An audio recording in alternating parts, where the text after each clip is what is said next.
Ayan na ba yung anak ng kapatid mo? Oo, ayan na si Daniel. Nag-aaral ko nga yan kasi yung magulang niya mga walang kwenta. Pag nakapagtapos na pag-aaral naman niya, magsisilbi yan sa akin. Tsaka dapat lang kasi ayan utang na loob niya yan. Ayun na lang magiging silbi niya sa mundo. Ang mukha mo, nakakala mo ang perfect mo.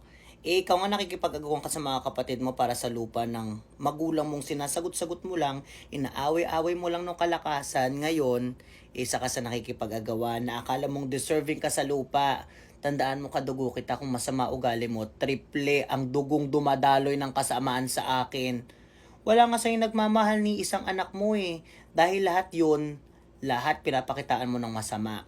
Ngayon, magagalit ka sa akin. Eh ako na nga lang tumutulong sa inyo. Kung wala po akong utang na loob, baka dinura-duraan na po kita dito. Pero sobra-sobra ka na. 2025 na, ganyan pa rin ugali mo. Active ka sa simbahan every Sunday, pero paglabas mo galing simbahan, bumabalik po ang sungay nyo.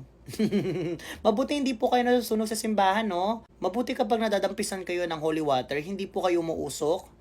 Grabe kasing kasamaan nyo eh. Kung pwede lang 3 ang sungay, 3 po sa inyo.